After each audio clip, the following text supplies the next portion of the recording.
Hello, everyone. It is Saturday, the 10th of February, 2024. So even with the February 10th, you've got the 201 in there as well that you can use. And before I get into more flat Earth proofs, I did want to start with current events because I always do that in every video, and even with the Mark Sargent interview and the Dave Weiss, I did say that as well. So people should not be surprised. I'm going to throw you on X first and show you just stuff that I've just shared to give you a visual and not just from my Instagram. I think it's better this way. And so speaking of 201 and gematria numbers and numerology, I thought this would be interesting. Oh, it does it again. But I'll just copy it back into this tab. There's ways around. And then I have to mute. Yeah. 33 confirmed positive. That's Gavin Newsom. He's a snake. He's also part of groups. He's also part of the group that is very, very rich. All right. They like to call themselves elitists. I do not share that same opinion. And because a lot of the people that I've talked to at that level, they're not better than anyone. They're certainly not smarter than anyone. And but they think they are, just like Trudeau. Tests. We have 33 Pennsylvanians who have tested positive for COVID-19. Today we have 33 cases. There were 33 new cases. The state of Minnesota today reported 33 new COVID-19 related deaths. There are 33 confirmed cases in Arkansas. That's the largest single-day increase so far, raising the total to 33. 33. There were 33 confirmed cases in North Carolina. 33. There was 33 everywhere. Yes. I think that was Red Team Go. I think 33 is like Red Team Go. Everybody goes, okay, let's do it. It's time. Yeah, 100%. Dude, there's like literally a. And even Patty Hajdu in Canada, I've shared email correspondence on government sites that it's open source. Everyone should be looking at this because they are public servants. And even when she started, the very first email that she sent, Patty Hajdu, cabinet, should be in jail by now. She needs to be. I've got so many emails that I sent her as well. The medical, governmental, and scientific data. So again, reach out to me if you're a lawyer or a part of a team, and I can give you the facts. These people wouldn't have a chance in court against me if I finally get a lawyer to do this stuff. Anyway, saying that 102 countries impacted. So even with the 201, 102, with the 33 pandemic 201, this was a joke in our faces. Okay, even when they were announced and the days between certain events or new variants coming out or people dying or possibly dying, but like it being announced on certain days as well. I've shared all of this. 1,033s and 33 new cases. 33 people died in fucking Hong Kong. The number 33, we all know what that represents. Everywhere, every single day, it was like, well, 12 more cases, which now brings the state to 33. Yes. We had 33 cases today. Yes. We had 11 cases, which now it's 33. 33 more people. And 11 times 3 is 33. Going, my God, how dumb do you have to see to not understand this is going on? Yeah, that was green light go. We're off to the races. Doug Ford, the premier of Ontario, who needs to be fired and jailed, was also doing that. And his fixers, the people that were going out, I've shared that, like the people like going in like before him or after him as well, doing like the same thing. It's a joke to them. Yeah, you've been as people are suffering and dying. It's a joke to them. subject to propaganda and lies by people who are very well trained in how they do that. Yeah, so very interesting. I just wanted to share that. I don't even know if I can go back. Yeah, I can. So just more in plain sight stuff.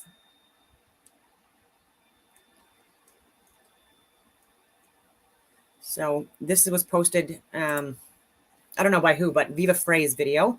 And the reason why I get pissed off at Viva Frey since leaving Canada is specifically because like he's someone that's a litigator, he's an academic, and he's someone that's been like really, really on the forefront and vocal about mandates and other things. And so like him fleeing, abandoning Canada, I understand where he's coming from. I really do. But like you made Canada worse off because of this, right?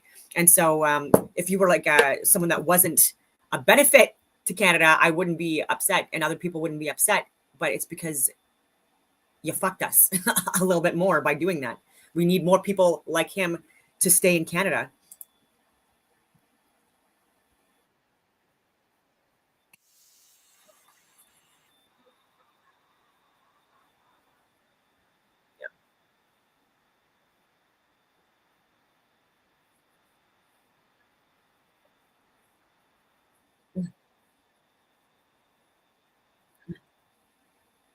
Oh.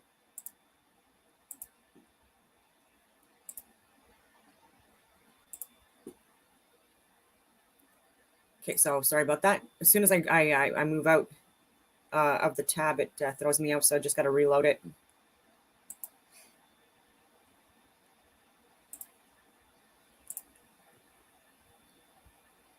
And of course, it's going to give me some connectivity issues. Okay.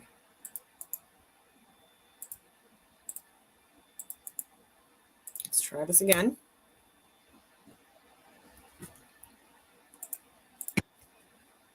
In my humble opinion, this is the biggest COVID decision to come out of Canada, period. And I only found out about it yesterday.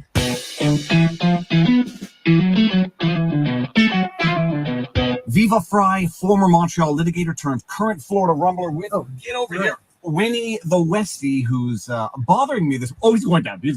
Who's bothering me this morning? So I took him into the car to do the vlog. You happy?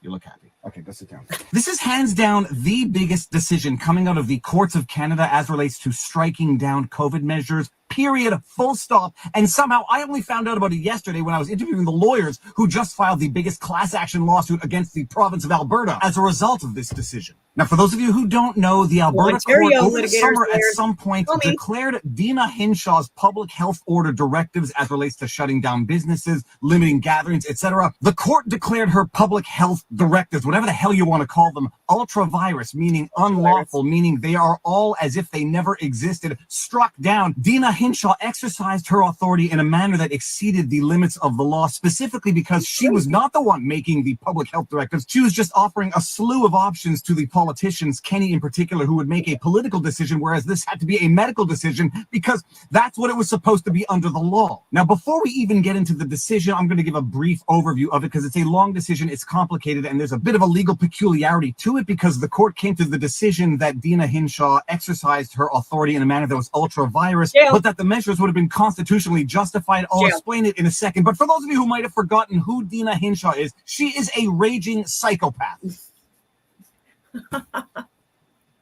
She is. I've said this to so many people. That's literally what everyone says. Like, she's a effing psycho. So that's not even me. That's like a lot of people saying that. And they think they're smarter than us and better than us. Good morning, everyone, and thank you for coming today. And I will now turn the podium over to Minister McGrane. I will now wash my hands again with disinfectant. That's really not really good at that dose and is absorbing in my skin. And I'm going to put my mask back on, go a few feet because I'm a fucking idiot. And 2 feet of me. And I'm going to do the same thing. Thank you, Dr. Pardon me. Thank you, Dr. Hinshaw, and good morning to everyone. Thank you. Good morning, Dr. Hinshaw. You said in your comments that 8 times more children were hospitalized for anxiety disorders I've shared this before. during these past 18 months. Was this as a result of the lockdowns or health measures? Because I keep on blabbing, sorry about that. But the question was, there was like 8 times more kids that were impacted and hospitalized or treated for anxiety than for COVID. And it was because of lockdowns and mandates by that bitch and by Chrystia Freeland and Justin Trudeau and Vera Etches and Theresa Tam and Omar Al-Gabra. We got the names. I've got the receipts. I've got the emails. And so not only was there more harm and death to Canadians and internationally because of what these idiots were pushing without looking at any medical or scientific or government data coming out of Canada or Pfizer, and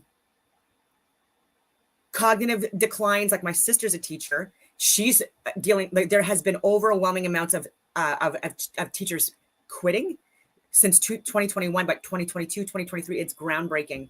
And every year they keep on friggin' breaking like the previous year's numbers. And it's because of these Karens, okay, that don't shut the fuck up in meetings and panels and stuff like that. They talk over people. And then so people, just to get them to shut the fuck up, they just listen and agree to whatever these dummies say. not understanding that they're dictators and that they shouldn't be, and that they should probably just arrest them or kick them out of the meeting or mute their mics, but they don't. And it's the same thing with Neely Kaplan-Murr.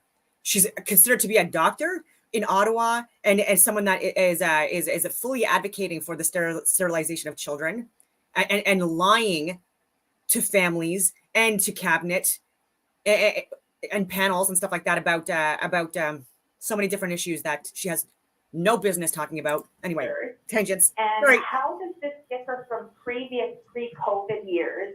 Do you have any hard numbers on that? Thank you for the question. Now, as far as I am concerned, it's relatively clear Dina Hinshaw is either a psychopath, she's either a paid actor, or she is suffering from some form of mental issue. And I say that without judgment. If she is suffering from some form of mental issue, that's fine, but she should not be making medical decisions based on her clear, undeniable, and clearly manifesting mental illness. And it's not just that she is a mentally ill psychopath, in my humble opinion, she's also a pathological liar. Dina Hinshaw is the woman who lied about the death of a 14-year-old Alberta boy, claiming that he was the province's youngest COVID death. Well, it turns out that the boy had stage 4 brain cancer, apparently was in a coma, and they decided to test him, and he tested positive for COVID, and they then claimed that he died from COVID. Well, Dina Hinshaw, after lying about the death of a 14-year-old boy, came out and apologized for it shortly after. Yeah, I was the first person to call that out in Canada. And so, like, that's another thing with Viva Frei. Like, I'm known in the community, the truther community. People watch my shit. They have been for many years. Okay, and for some reason, they're still not putting me on the show or to be interviewed. But they're putting other men on in Canada too. So is this like a small variation of sexism? Is it? I don't know. I don't know. So that is the refresher as to who Dina Hinshaw is, who was purportedly making these wildly unscientific medical decisions to shut businesses down, limit public gatherings, indoor and outdoor. That's the woman behind all of the decision making, but not so much because apparently she wasn't the one making the decisions. From City News Calgary, Alberta violates Public Health Act. Hinshaw not decision maker on COVID recommendations. Judge. Posted August 1, 2023, an Alberta court decision Tuesday says former Chief Medical Officer of Health, CMOH, Dina Hinshaw, did not have the final say regarding COVID-19 health recommendations. Justice B.E. Romaine released the 90-page decision, which includes the province and Hinshaw as the respondents, and Rebecca Mary Ingram, Heights Baptist Church, Northside Baptist Church, Aaron Blacklaws, and Tori Tanner as the applicants. Quote, the Public Health Act requires that decisions with respect to public health orders must be made by the CMOH or her statutorily authorized. And I emailed and called multiple times and gave letters to the Public Health Ontario as well, because I'm in this province now. I'm not born and raised here, just to be clear. And if it wasn't for work, I would not be living in this province at this point, because the people that have been even here have been awful, and that people need to be fired and sued. Delegate. The final decisions implemented by the impugned orders in this case were made by the Cabinet of the Government of Alberta or by committees of Cabinet, end quote. The decision reads. Yep. Now, why is this decision only now coming on my radar some August, September, October, November, December, January, February, 6 months late? Good question. Yesterday, I interviewed Jeff Rath and Eva Chipiak. Those are the lawyers who just filed the largest class action lawsuit against the province of Alberta. And they filed that class action lawsuit as a direct result of this order declaring those public health orders ultra-virus, meaning unlawful, because they now have basically the judicial basis to go sue the province for the damages caused by those unlawful orders. They were the law firm behind this. And so the Alberta, this is groundbreaking, and this is why I'm sharing this, even though I want to talk about flat earth and stuff like that as well, is because Alberta had the least invasive measures and restrictions out there. Quebec and Ontario were the fucking worst. My career was impacted. My fourth year science degree impacted another degree. I have multiple degrees and certifications. All of this was impacted because of the lockdowns, the mandates. Jim, my quality of life, I'm still not back on a proper routine, even though I've been working out regularly since I was a kid. And I wasn't even allowed in restaurants, not to see my family. I had family members that I didn't see for years. My fucking siblings, my nieces and nephews, and my parents for over 2 fucking years because of these psychopaths. And that first weekend that we were allowed to cross borders to see family, Ontario and Quebec police were at the fucking borders, and anyone that was going even 10 kilometers over the speed limit on a highway were getting ticketed. So that day, if you want to check when lockdowns were lifted that weekend, see how many fucking speeding tickets people got or stupid traffic violations, and people were, and so fuck these people as well for that stuff as well. Like, it's infuriating. We need to start arresting these people. And right now we have such a woke crew within the law enforcement now, like the low level cops that are just listening to the higher level cops that are bought and paid for by the by us. But like I've said this before, there were hundreds of millions of dollars that were thrown at going after anyone, like the 5,000 people ish that were not vaccinated, that were speaking the loudest and sharing the actual medical, scientific, and government data, right? Like they weren't going after people that were just sounding crazy or ridiculous or whatever. They were going after people that actually had cases, people that were within government, and kicking them out and stuff like that as well. And yeah.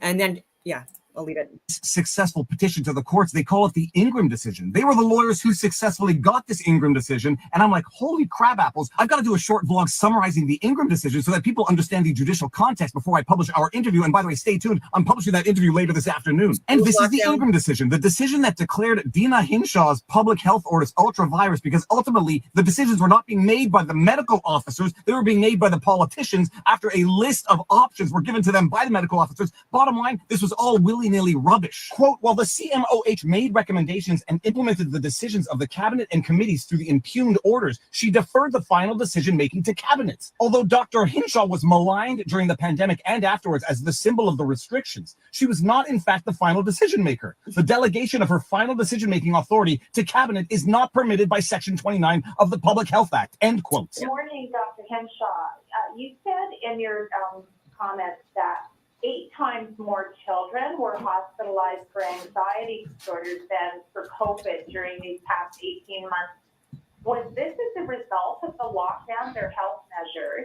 Yeah, so you've already watched that. It's infuriating.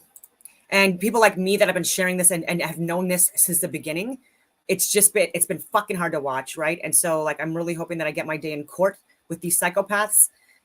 For me would be like it could be federal, obviously, but like a Ontario premier and multiple people within Ontario public health people that didn't even respond to emails and stuff like that. Like I hope they get jail. They have impacted and killed people because of their actions, their psycho measures, all of that stuff that were proven to be unwarranted, illegal.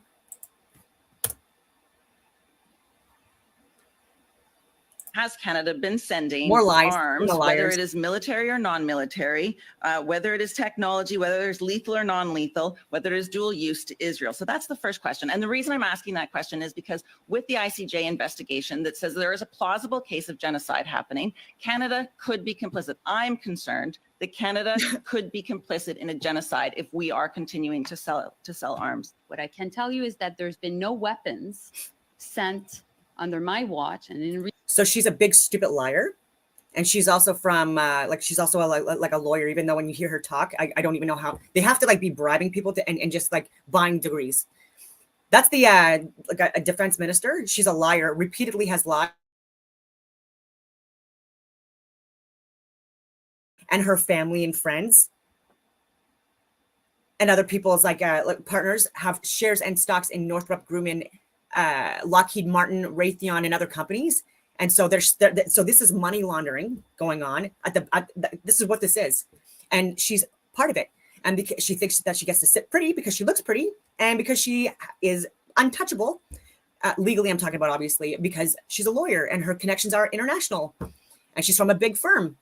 So even though she's a dumb bitch, she's got a lot of help and hundreds of millions of dollars were again thrown at this for legal teams and law enforcement to target us, and like actual innocent civilians, just to be clear, the Gestapo, I like to call them, in recent years, and none since October 7th. But I'll just continue. Minister, if I could ask that you conclude your response in 20 seconds. Yes, and we have sent since October 7th non-lethal equipment, including night vision goggles and protective gears. And that was through Canadian companies, sending them to Canadian companies, Israeli companies in Israel. Yeah, so she's a liar. Not a surprise. Okay, and so I did also want to talk about the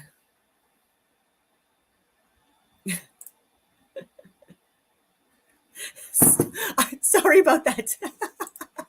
I'm not insulting Ontario. It's just the people that are in leadership right now that I'm like pissed off at. It's because I mean the friggin' capital, and the capital is literally where all these friggin' like these people with all the contacts and stuff like that. This is like where it's being run out of, and it's a swamp, just like Washington D.C. Like there's just like everyone like knows each other, and they're it's a fucking cult like or a fucking gang, and they're stealing our money. I wanted to talk about the Tucker Carlson interview again with Putin, and it was just I've already shared this on my other social media yesterday, but just the way they were talking about the whole CIA thing with the involvement with Nord Stream and Nord Stream 2. Tucker Carlson was really quick to say that he wasn't involved in the Nord Stream explosions, but when he was being pressed, or there was further mention about CIA, it was just like Putin was very redundant, and so I thought there was a message there, and so it might possibly be that Tucker Carlson CIA or works for them, and it's not a shocker because like I believe that Taylor Swift also is someone that works with the CIA. I don't think that she's gone through the recruitment stuff, you know what I mean, the fitness tests and all that other shit that they have to go through, but I believe that she was hired by the CIA because of how influential she is and could be, and so like that's like again like a really good deal, I guess, you know, to work for government if you think that you're working on the good side even though you're not. So yeah, and I think I will leave it at that for that stuff and bring on a really good documentary. It's over 6 hours long. Spoiler alert. And I might break it up. It's from Eric Dubay, posted over 3 years ago. He has been at this for so long. I really hope that this year he goes hugely viral. He's already viral, but like more viral. And I hope that people buy his books because if there's EMPs or power outages and stuff like that, then at least if you have hard copies of books, you can refer to them. And I'm not paid to say that, by the way. I just like I really think his friggin' work is really good. And I can't believe it's not viral. He has less than 500,000 views from this friggin' documentary from 3 years ago. Less than and there's Professor Not a Real Dave. Sorry, that made no sense.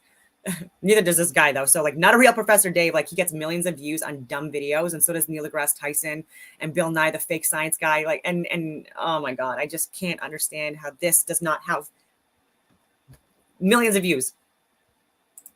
Fantastic, we don't fall.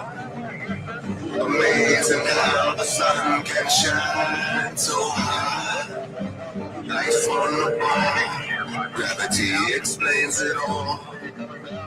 Be thankful that the moon remains in your sky. You don't have to be 3 standard deviations higher than the average Asian to see someone pissing down your leg and telling you it's raining. Who's your teacher? I'll step in the class and touch them. Lessons to smash and crush them. Weapons of mass destruction. Itching to gas and flush them. I know you know my motto. Nothing precedes my duty. They call me obligado. They think the house is holy. It's incommunicado. They full of guacamole. I crush the avocados. Call me the virtuoso now. That means aficionado. Master of the Stratocaster. Wizard with a pizzicato. Luciferian foolishness is what you follow. Believing you're on a ball. You have all knelt down to swallow. Fuck all your bravado. If you're dissing Mr. Dubay, you're dead or your head's just hollow. I used to marvel at your little blue marble, but now it's impossible to continent your global model. Life on the ball, fantastic, we don't fall.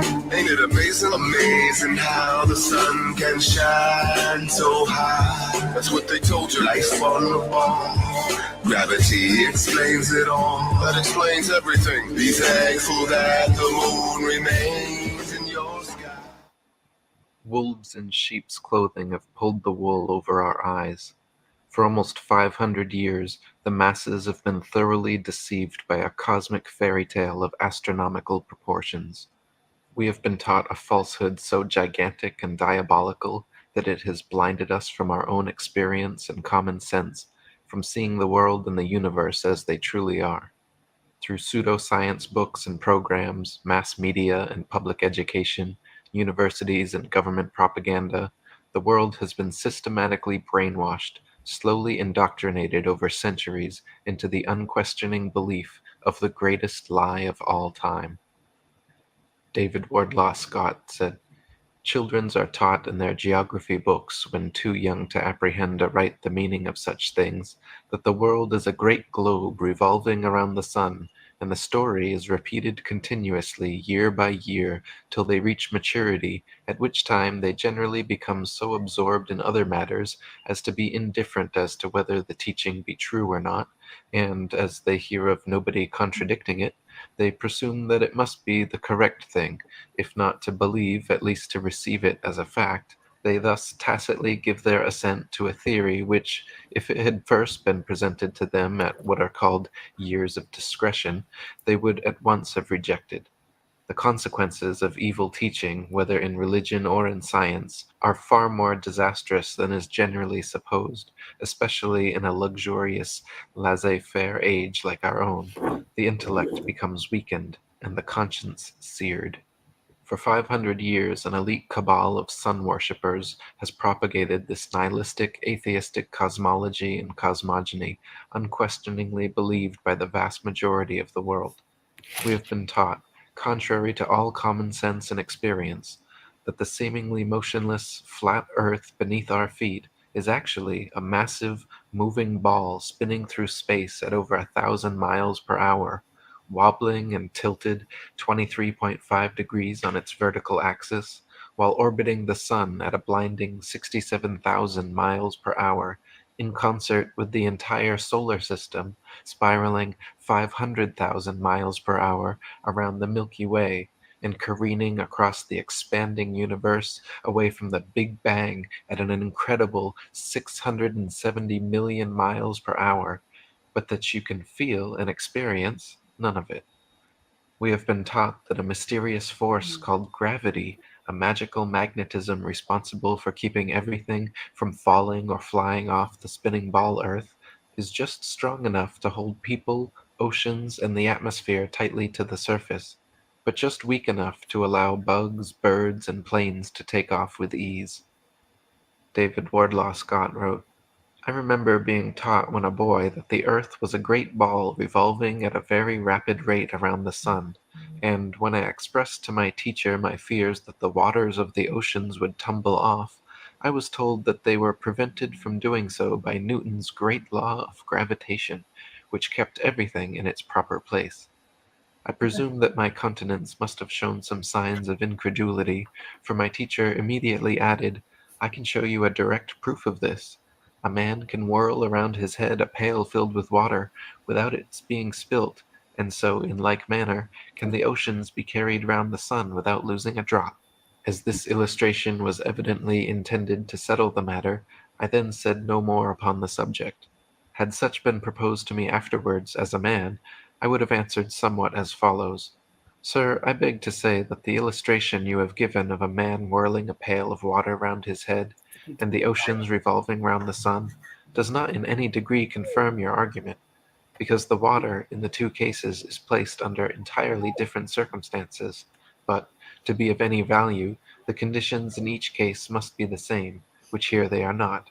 The pail is a hollow vessel, which holds the water inside it, whereas, according to your teaching, the earth is a ball, with a continuous curvature outside, which, in agreement with the laws of nature, could not retain any water.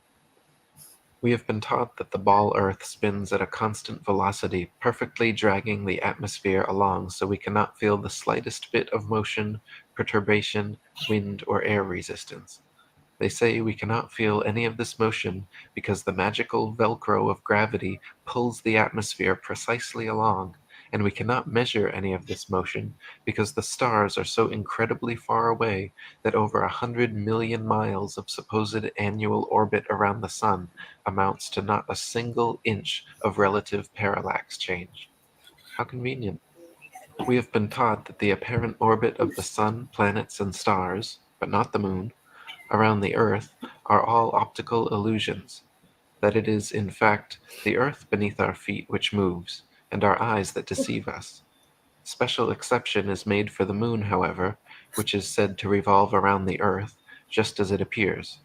Since we only ever see one side of the moon, we have been taught this is because the moon's supposed 10.3 mile per hour west to east rotation, combined with its 2,288 mile per hour orbit of Earth, just happens to be the exact motion and speed necessary to perfectly cancel out the Earth's supposed 1,000 mile per hour east to west rotation and 67,000 mile per hour orbit of the Sun, thereby creating the perpetual dark side of the moon illusion.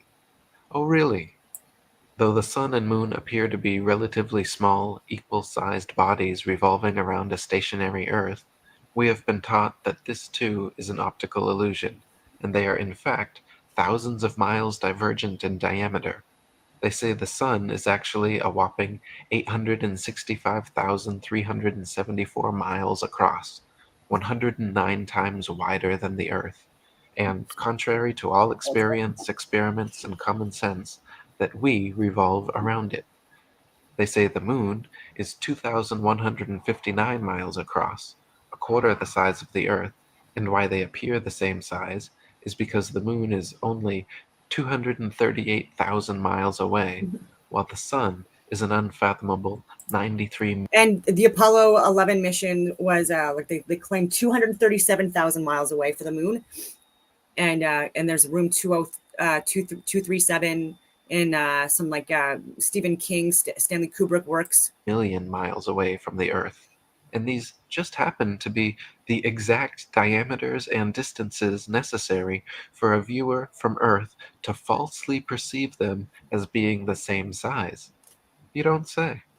Lactantius, in his On the False Wisdom of the Philosophers, wrote, "A sphere where people on the other side live with their feet above their heads, where rain, snow, and hail fall upwards, where trees and crops grow upside down, and the sky is lower than the ground. The ancient wonder of the hanging gardens of Babylon dwindle into nothing in comparison to the fields, seas, towns, and mountains that pagan philosophers believe to be hanging from the earth without support." David Wardlaw Scott wrote, "I confess that I cannot imagine how any human being in his proper senses can believe that the sun is stationary when, with his own eyes, he sees it revolving around the heavens, nor how he can believe that the earth on which he stands is whirling with the speed of lightning around the sun when he feels not the slightest motion." We have been taught that those tiny pinpricks of light in the night sky known as planets or wandering stars are actually physical, globular, Earth-like habitations millions of miles away. We have even been shown supposed video footage of the one called Mars. We have been taught that the tiny pinpricks of light in the sky known as the fixed stars are actually distant suns trillions of miles away, each complete with their own solar systems, orbiting moons, and Earth-like planets which potentially harbor alien life. We have been taught that the moon has no light of its own, but is merely a reflector of the sun's light, that some masons from NASA actually walked on the moon, that some other masons from NASA sent rovers to Mars, that No. satellites and No. space stations are incessantly spinning in suspended animation above the Earth, that Hubble telescopes are taking snapshots of distant planets, galaxies, stars, quasars, black holes, wormholes, and other fantastic celestial phenomena. We have been taught that our ignorant ancient ancestors for millennia falsely believed the Earth to be the flat, immovable center of the universe. But thanks to modern science and its Masonic prophets like Copernicus, Newton, Galileo, Collins, Aldrin, and Armstrong, we now believe the world to be a giant whirling sea-Earth globe careening through infinite space. Thomas Winship wrote, "Modern astronomical teaching affirms that the world we live on is a globe, which rotates, revolves, and spins away in space at brain-reeling rates of speed, that the sun is 1.5 million times the volume of the Earth globe and nearly 100 million miles distant from it, that the moon is about a quarter the size of the Earth, that it receives all its light from the sun, and is thus only a reflector and not a giver of light, that it attracts the body of the Earth and thus causes the tides, that the stars are worlds and suns, some of them equal in importance to our own sun himself, and others vastly his superior, that these worlds inhabited by sentient beings are without numbers and occupy space boundless in extent and illimitable in duration, the whole of these interlaced bodies being subject to and supported by universal gravitation, the foundation and father of the whole fabric. To fanciful minds and theoretical speculators, the so-called science of modern astronomy furnishes a field unsurpassed in any science for the unrestrained license of the imagination, and the building up of a complicated conjuration of absurdities such as to overawe the simpleton and make him gape with wonder, to deceive even those who truly believe their assumptions to be facts. We have been taught that science books like Newton's Principia Mathematica, which propound the spherical heliocentric myth, are the bearers of truth, while backwater religious books like the Bible, which propound a flat geocentric earth, are merely outdated myths. We have been taught that the universe was unintelligently designed and randomly created in a cosmic coincidence of nothing inexplicably becoming everything. We have been taught that through millions upon millions of years of accidental evolution and happenstance, the Big Bang universe began manifesting suns, moons, planets, then water, then somehow out of dead, inert elements, single-celled conscious organisms came to life, grew and multiplied and mutated into larger, different organisms, which continued to grow, multiply, and mutate, gaining diversity and complexity and losing credibility, to the point where amphibians crawled up on land, replaced gills with lungs, started breathing air, maturated into mammals, became bipedal, grew opposable thumbs, evolved into monkeys. Then in one final fluke adaptation, a hybrid monkey man was made, and the rest is human history. Thomas Winship wrote, "Put together all the imaginary exploits in the air specially written to interest the young, add to this all the wonderful adventures of airships recorded in The Daughter of the Revolution, and tack on to this all the wild and impossible things found in current libraries of fiction, and I venture to say that the grand total will record nothing so utterly impossible or so supremely ridiculous as this modern scientific delusion of a And so don't just take our word for this. Like, I've shared this stuff before, like multiple times. I'm going to share like the best flat earth documentary and the lost history of flat earth. Amazing. The UN, the United Nations, has a flat earth map as a logo. Globe spinning away in space in several different directions at the same time at rates of speed which no man is able to grasp, with the inhabitants, some hanging heads down and others at various angles to suit the inclination. Write down all the swindles that ever were perpetrated. Name all the hoaxes you ever heard or read about. Include all of the impostures and bubbles ever exposed. Make a list of all the snares that popular credulity could ever be exposed to, and you will fail in getting within sight or hearing of an imposture so gross, a hoax so ingenious, or a bubble of such gigantic proportions as has been perpetrated and forced upon unthinking multitudes in the name of science, and as proved incontrovertible fact by the expounders of modern astronomy. Again and again have their theories been combated and exposed, but as often have the majority who did not think for themselves accepted the popular thing. We have been taught that the height of stupidity and naivety was when our ignorant ancestors believed the earth to be flat, and that if any man somehow still thinks the earth to be the immovable center of the universe, that they must be the most primitive kind of ignoramus. Nowadays, the label flat earther has become literally synonymous with moron and is a common cliché derogatory term for insulting someone's intelligence. Upon seeing a book titled The Flat Earth Conspiracy, your ingrained instinct was likely to laugh, mock the messenger, and deny the very possibility. Marshall Hall said, "What strikes you as being some thoughts that people would have if, in the short space of a few weeks, the universally held conviction that the Earth rotates on an axis daily and orbits the Sun annually were exposed as an unscientific deception? Keep in mind that a rotating, orbiting Earth is not counted as a mere hypothesis or even a theory anywhere in the world today. Oh no. Rather, this concept is an unquestioned truth, an established fact in all books and other media everywhere, church media included. Copernicanism, in short, is a concept that is protected in a bunker under a 50-foot thick ceiling of solid scientific concrete. It is meant to be impregnable. It is a concept that has become ensconced in men's minds as the indestructible cornerstone of enlightened modern man's knowledge. Virtually all people everywhere have been taught to believe, and do believe, that this concept is based on objective science and dispassionate secular reasoning. B. Chasbro wrote, 99 people out of 100 would give the same answer to the interrogation, and that same answer would be to the effect that the Earth is a globe which revolves around the sun. The 99 who makes this reply would do it because they know it to be the case. How do they know it? Let this question be put to them, and they will bestow upon you a withering smile of pity at what they conceive to be an imbecility of mind on your part, and answer you in something like the following style. It has always been so. We learnt it at school. Clever men say so. And look how astronomers can foretell eclipses, and then lose their temper at the very idea of the globular theory being incorrect.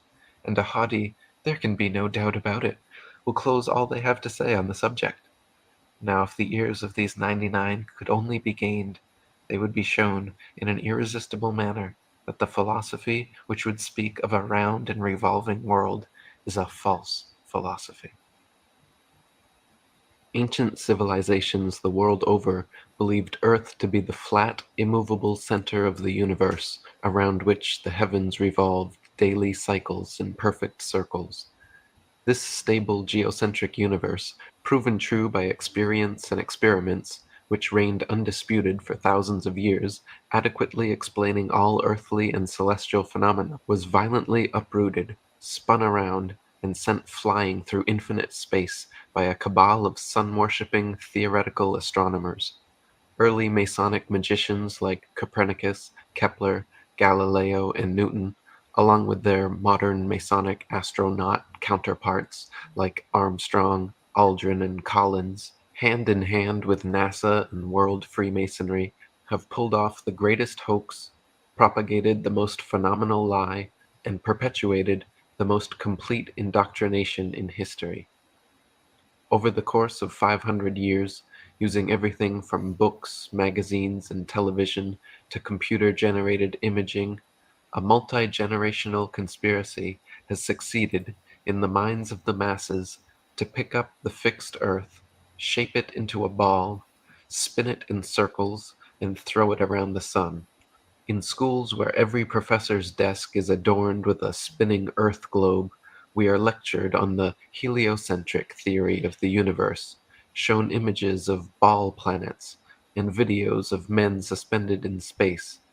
The illusion created, connivingly convincing, has entranced the world's population into blindly believing a maleficent myth. The greatest cover-up of all time, NASA and Freemasonry's biggest secret, is that we are living on a plane, not a planet, that Earth is the flat, stationary center of the universe. Lady Blunt wrote, "We are told that though the Earth has the appearance of being a vast plain with the sun moving high above and over the Earth, that what we see is a deception, it is an optical illusion, for it is not the sun that moves, but the Earth, with the sea and all that in them is, in the form of a globe, whizzing with terrific rapidity round the sun, located millions of miles away, its mean distance being assumed to be 91 millions of miles, and that the Earth travels at a rate of 68,000 miles an hour, or 19 miles every second." Alan Daves said, "If the government or NASA had said to you that the Earth is stationary, imagine that. And then imagine we are trying to convince people that no, it's not stationary. It's moving forward at 32 times rifle bullet speed and spinning at 1,000 miles per hour. We would be laughed at. We would have so many people telling us, you are crazy. The Earth's not moving. We would be ridiculed for having no scientific backing for this convoluted moving Earth theory. And not only that, but then people would say, oh, then how do you explain a fixed calm atmosphere and the sun's observable movement? How do you explain that? Imagine saying to people, no, the atmosphere is moving also, but is somehow magically velcroed to the moving Earth. The reason is not simply because the Earth is stationary. So what we are actually doing is what makes sense. We are saying that the moving Earth theory is nonsense. The stationary Earth theory makes sense, and we are being ridiculed.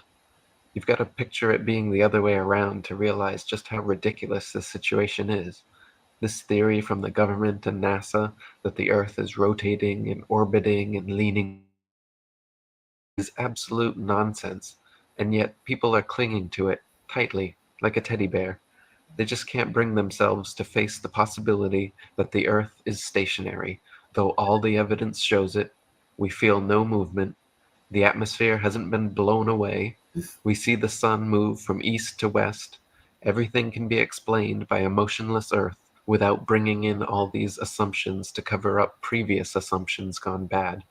If the Earth were truly a spinning ball orbiting the sun, there are several tests and experiments which could be and have been conducted to prove or disprove the veracity of such a claim.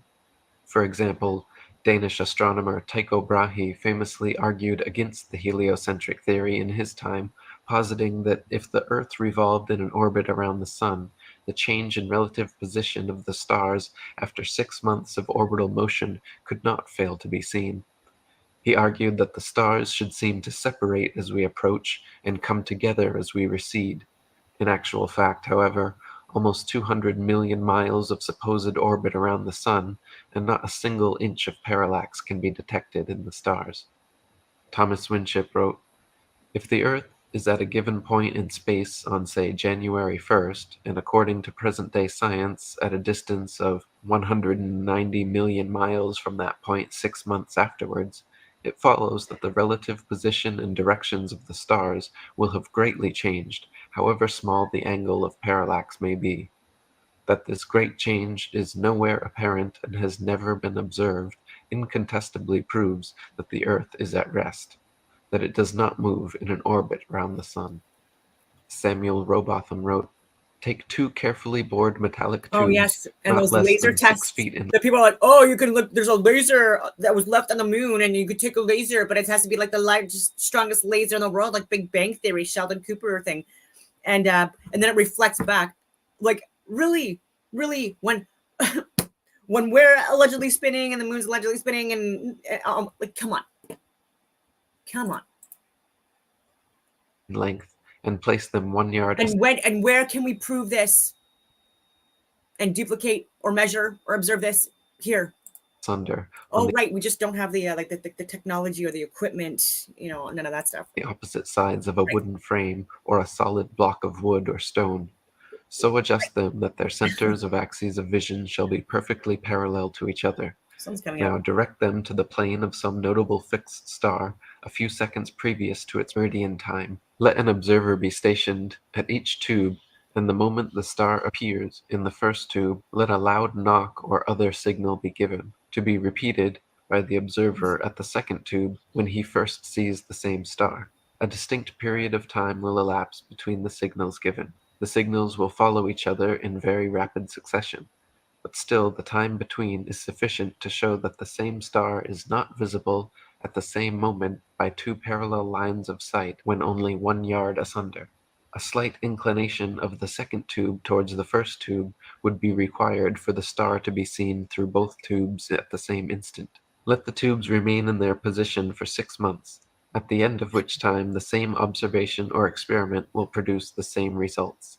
The star will be visible at the same meridian time without the slightest alteration being required in the direction of the tubes, from which it is concluded that if the Earth had moved 1 single yard in an orbit through space, there would at least be observed the slight inclination of the tube, which the difference in position of 1 yard had previously required. But as no such difference in the direction of the tube is required, the conclusion is unavoidable, that in 6 months a given meridian upon the Earth's surface does not move a single yard, and therefore that the Earth has not the slightest degree of orbital motion. When Tycho Brahe demonstrated that after 190 million miles of supposed orbit around the Sun, not a single inch of parallax could be detected, desperate heliocentrists, instead of conceding, doubled down, claiming the stars were all actually trillions upon trillions of miles away from us, so distant that no appreciable parallax could ever be detected. This convenient explanation, which heliocentrists have clung to for centuries, has proven satisfactory to silence the uninquisitive minds of the masses, but still fails to adequately address many observable phenomena, such as our wildly implausible synchronization with Polaris. William Carpenter wrote, "The idea that the Earth, if it were a globe, could possibly move in an orbit of hundreds of millions of miles with such exactitude that the crosshairs in a telescope fixed on its surface would appear to glide gently over a star millions of miles away, is simply monstrous. Whereas with a fixed telescope, it matters not the distance of the stars, though we suppose them to be as far off as the astronomer supposes them to be, for, as Mr. Richard Proctor himself says, the further away they are, the less they will seem to shift. Why in the name of common sense should observers have to fix their telescopes on solid stone bases so that they should not move a hair's breadth if the earth on which they fix them moves at the rate of 19 miles in a second? Indeed, to believe that Mr. Proctor's mass of 6,000 million tons is rolling, surging, flying, darting on through space forever with a velocity compared with which a shot from a cannon is a very slow coach, with such unerring accuracy that a telescope fixed on granite pillars in an observatory will not enable a lynx-eyed astronomer to detect a variation in its onward motion of the thousandth part of a hair's breadth, is to conceive a miracle compared with which all the miracles on record put together would sink into utter insignificance. Captain R.J. Morrison, the late compiler of Zadkiel's Almanac, says, "We declare that this motion is all mere bosh, and that the arguments which uphold it are, when examined with an eye that seeks for truth, mere nonsense and childish absurdity." Another experiment repeatedly performed to disprove Earth's supposed rotation under our feet is firing cannonballs vertically and horizontally in all cardinal directions. If the Earth were truly spinning eastwards underneath us, as the heliocentric model suggests, then vertically fired cannonballs should fall significantly due west. In actual fact, though, whenever this has been tested, vertically fired cannonballs perfectly aimed with a plumb line, lit with a slow match, shoot upwards an average of 14 seconds ascending, 14 seconds descending, and fall back to the ground no more than 2 feet away from the cannon, sometimes directly back into the muzzle. If the Earth were actually spinning at the supposed rate of 600 to 700 miles per hour at the mid-latitudes of England and America, where the tests have been performed, the cannonballs should fall a full 8,400 feet, or over a mile and a half behind the cannon. Again, at this point, instead of conceding, desperate heliocentrists triple down, claiming the reason cannonballs fall straight back is because the magical properties of gravity allow Earth to somehow drag the entire lower atmosphere in perfect synchronization with its axial spin, rendering even such breakneck speeds completely unnoticeable to the observer and unmeasurable by experimentation. This highly implausible, though clever and convenient explanation only holds for vertically fired cannons, however. If cannons are instead fired and measured in all cardinal directions, even the heliocentrist's atmospheric Velcro trump card becomes unplayable. North-south firing cannonballs establish a control, then east-firing cannonballs should fall significantly farther than all others, and west-firing cannonballs should fall significantly closer due to the supposed 1,000-mile-per-hour eastward rotation of the Earth. In actual fact, however, regardless of which direction cannons are fired, north, south, east, or west, the distance covered is always the same. Dr. Samuel Robotham wrote, "When sitting in a rapidly moving railway carriage, let a spring gun be fired forward, or in the direction in which the train is moving. Again let the same gun be fired, but in the opposite direction, and it will be found that the ball or other projectile will always go farther in the first case than in the latter. If a person leaps backward from a horse in full gallop, he cannot jump so great a distance as he can by jumping forward. Leaping from a moving sledge, coach, or other object backwards or forwards, the same results are experienced. Many other practical cases could be cited to show that any body projected from another body in motion does not exhibit the same behavior as it does when projected from a body at rest. Nor are the results the same when projected in the same direction as that in which the body moves. as when projected in the opposite direction, because in the former case, the projected body receives its momentum from the projectile force plus that given to it by the moving body, and in the latter case, this momentum minus that of the moving body. Hence, it would be found that if the Earth is moving rapidly from west to east, a cannon fired in due easterly direction would send a ball to a greater distance than it would if fired in a due westerly direction. But the most experienced artillerymen, many of whom have had great practice both at home and abroad in almost every latitude, have declared that no difference whatsoever is observable, that in charging and pointing their guns, no difference in the working is ever required. Gunners in warships have noticed a considerable difference in the results of their firing from guns at the bow when sailing rapidly toward the object fired at, and when firing from guns placed at the stern while sailing away from the object, and in both cases the results are different to those observed when firing from a ship at perfect rest. These details of practical experience are utterly incompatible with the supposition of a revolving earth. William Carpenter wrote, "It is in evidence that if a projectile be fired from a rapidly moving body in an opposite direction to that in which the body is going, it will fall short of the distance at which it would reach the ground if fired in the direction of motion. Now, since the earth is said to move at the rate of 19 miles in a second of time from east to west, it would make all the difference imaginable if the gun were fired in an opposite direction. But as, in practice, there is not the slightest difference whichever way the thing may be done, we have a forcible overthrow of all the fancies relative to the motion of the earth."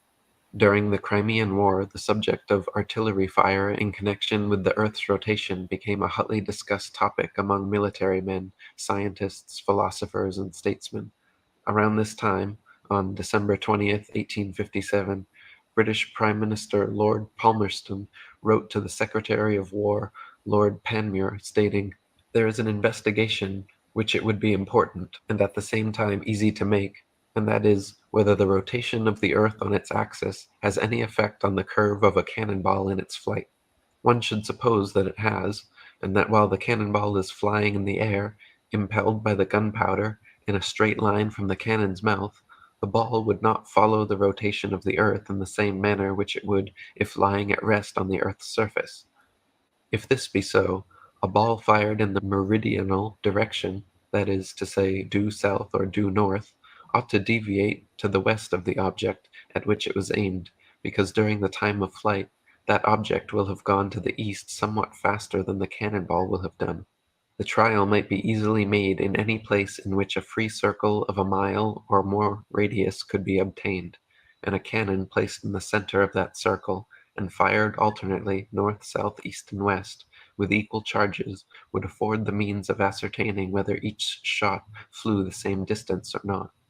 Several such experiments have since been performed and shown that projectiles fired in various directions on Earth's surface always cover comparable distances with no appreciable difference whatsoever. These results are entirely against the theory of a rotating, revolving world and serve as direct empirical evidence for the stationary Earth. More evidence, similar to the cannonball experiment, is found in helicopters and airplanes.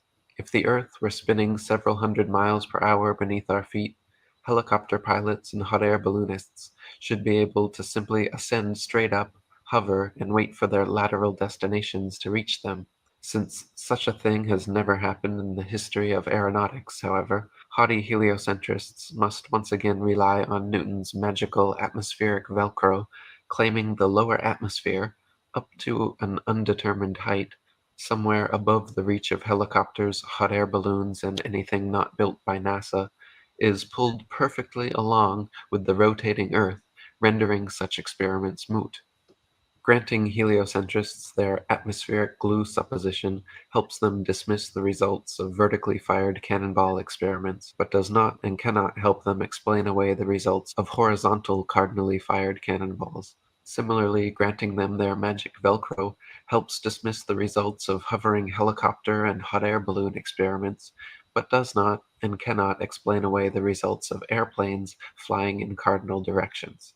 For instance, if both the Earth and its lower atmosphere are supposedly rotating together eastwards 1,038 miles per hour at the equator, then airplane pilots would need to make an extra 1,038 mile per hour compensation acceleration when flying westwards. North and southbound pilots would by necessity have to set diagonal courses to compensate. Since no such compensations are ever necessary, except in the imaginations of astronomers, it follows that the Earth does not move. Gabrielle Henriette wrote, "If flying had been invented at the time of Copernicus, there is no doubt that he would have soon realized that his contention regarding the rotation of the Earth was wrong, on account of the relation existing between the speed of an aircraft and that of the Earth's rotation. The distance covered by an aircraft would be reduced or increased by the speed of the rotation according to whether such aircraft traveled in the same direction or against it. Thus, if the Earth rotates, as it is said, at 1,000 miles an hour, and a plane flies in the same direction at only 500 miles, it is obvious that its place of destination will be farther removed every minute. On the other hand, if flying took place in the direction opposite to that of the rotation, a distance of 1,500 miles would be covered in 1 hour, instead of 500, since the speed of the rotation is to be added to that of the plane. It could also be pointed out that such a flying speed of 1,000 miles an hour, which is supposed to be that of the Earth's rotation, has recently been achieved, so that an aircraft flying at this rate in the same direction as that of the rotation could not cover any ground at all. It would remain suspended in midair over the spot from which it took off. Since both speeds are equal, there would in addition be no need to fly from one place to another situated on the same latitude. The aircraft could just rise and wait for the desired country to arrive in the ordinary course of the rotation, and then land. The heliocentric theory, literally flying in the face of direct observation, experimental evidence, and common sense, maintains that the ball Earth is spinning around its axis at 1,000 miles per hour, revolving around the Sun at 67,000 miles per hour, while the entire solar system rotates around the Milky Way galaxy at 500,000 miles per hour, and the Milky Way speeds through the ever-expanding universe at over 670 million miles per hour, yet no one in history has ever felt a thing. We can feel the slightest breeze on a summer's day, but never one iota of air displacement from these incredible speeds. Heliocentrists claim with a straight face that their ball Earth spins at a constant velocity, dragging the atmosphere in such a manner as to perfectly cancel all centrifugal, gravitational, and inertial forces, so we do not feel the tiniest bit of motion, perturbation, wind, or air resistance. Such backpedaling, damage control, reverse-engineered explanations certainly stretch the limits of credibility in the imagination, leaving much to be desired by discerning minds. David Wardlaw Scott wrote, "Dear reader, do you feel the motion? I trow not, for if you did, you would not so quietly be reading my book. I doubt not you have been, like myself, on a railway platform when an express train rushed wildly past at the rate of 65 miles per hour, when the concussion of the air almost knocked you down. But how much more terrible would be the shock of the Earth's calculated motion 1,000 times faster than the speed of the railway express." Thomas Winship wrote, "Let imagination picture to the mind what force air would have which was set in motion by a spherical body of 8,000 miles in diameter, which in 1 hour was spinning round 1,000 miles per hour, rushing through space at 65,000 miles per hour, and gyrating across the heavens. Then let conjecture endeavor to discover whether the inhabitants on such a globe could keep their hair on. If the Earth globe rotates on its axis at the terrific rate of 1,000 miles per hour, such an immense mass would of necessity cause a tremendous rush of wind in the space it occupied. The wind would go all one way, and anything like clouds which got within the sphere of influence of the rotating sphere would have to go the same way. The fact that the Earth is at rest is proved by kite flying. If the Earth and atmosphere are constantly revolving eastwards at 1,000 miles per hour, how is it that clouds, wind, and weather patterns casually and unpredictably go every which way, often traveling in opposing directions simultaneously? Why can we feel the slightest westward breeze, but not the Earth's incredible supposed 1,000 mile per hour eastward spin? And how is it that the magic Velcro of gravity is strong enough to drag miles of Earth's atmosphere along, but weak enough to allow little bugs, birds, clouds, and planes to travel freely unabated in any direction. David Wardlaw Scott wrote, "What about the lark which at early morn soars aloft, trilling its lays of luscious melody? Why was it not swept away in the tumultuous atmosphere? But it still continues singing in happy ignorance of any commotion in the heavens. Who has not noticed on a calm summer day the thistledown floating listlessly in the air, and the smoke ascending straight as an arrow from the peasant's cottage? Would not such light things as thistledown and smoke have to obey the impulse and go with the earth also? But they do not." Dr. Samuel Robotham wrote, "If the atmosphere rushes forward from west to east continually, we are again obliged to conclude that whatever floats or is suspended in it at any altitude must of necessity partake of its eastward motion.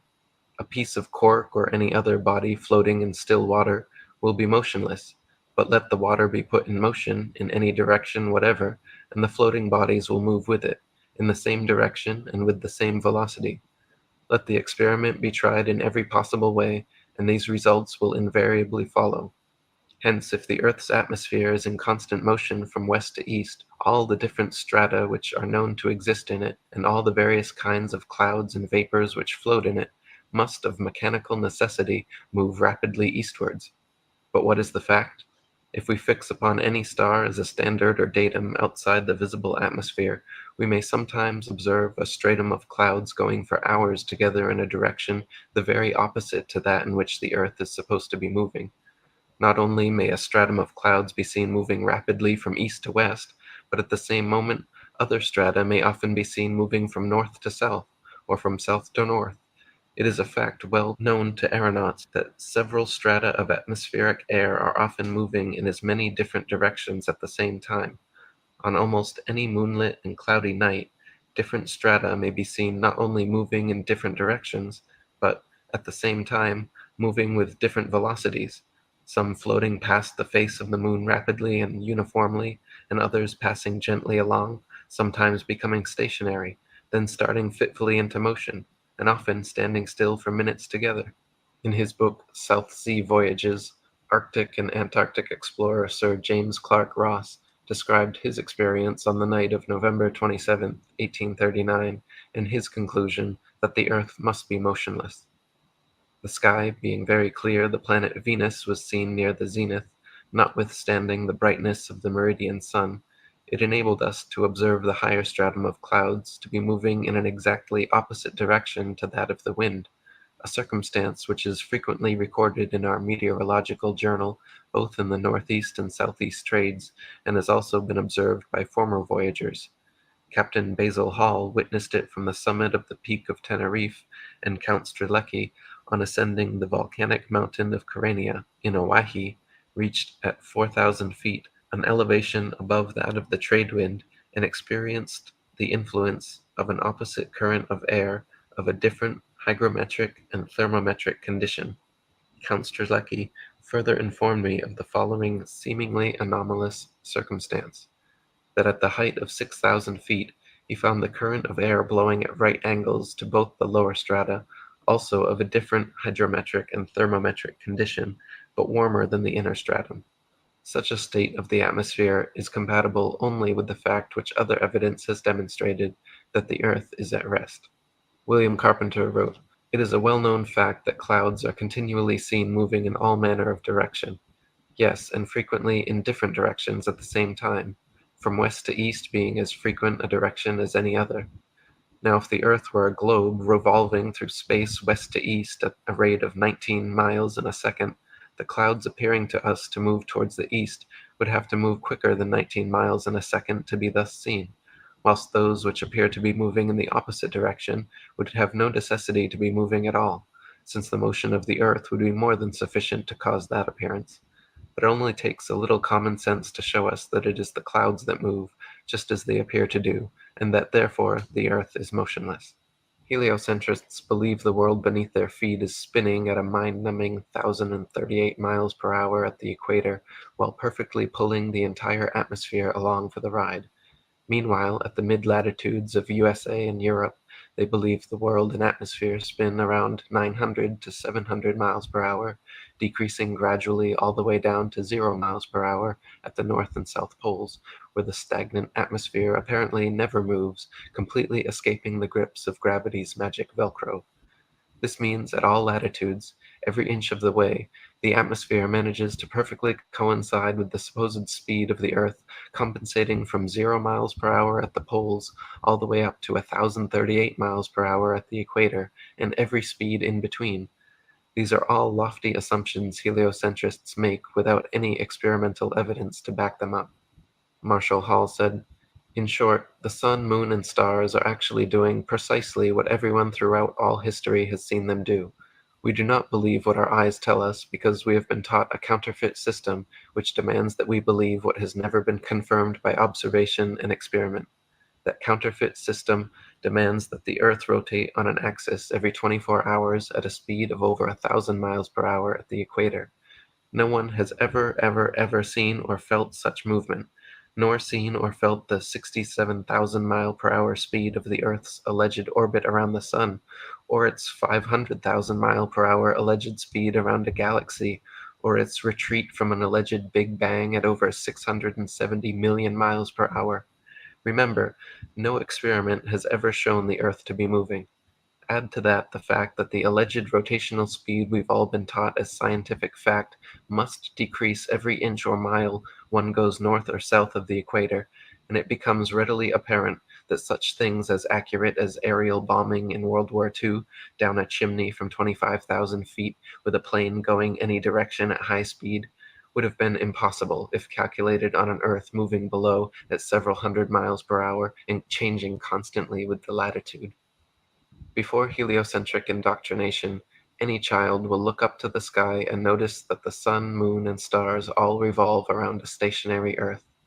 All evidence from our perspective clearly demonstrates that we are fixed, and the heavenly bodies circle around us. We feel the Earth as motionless, and observe the sun, moon, stars, and planets to be moving entities.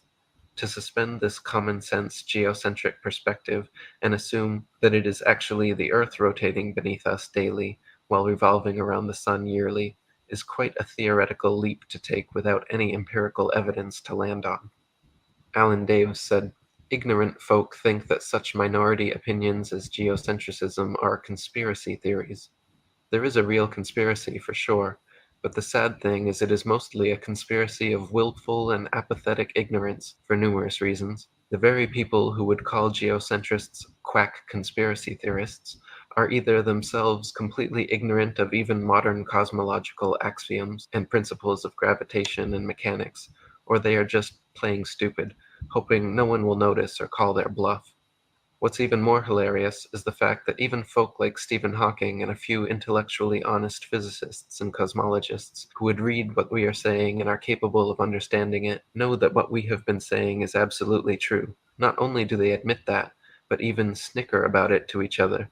But they won't dare to address that too openly with the dumb, ignorant masses. Best not to confuse the common folk with unnecessary information and facts.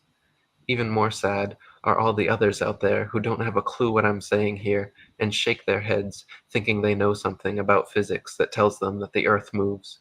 If only they studied the textbooks and peer-reviewed papers a little closer, they would realize just how absolutely ignorant with a capital I that argument really is. It is part of the natural physics of water and other fluids to always find their level and remain flat. If disturbed in any way, motion ensues until the flat level is resumed. If dammed up, then released, the nature of all liquids is to quickly flood outwards, taking the easiest course towards finding its new level.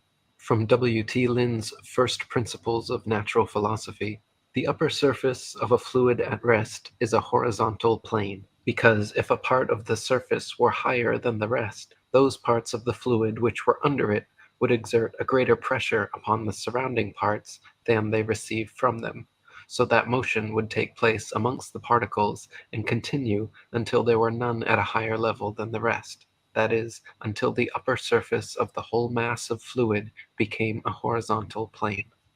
If the Earth is an extended flat remaining level is consistent with experience and common sense.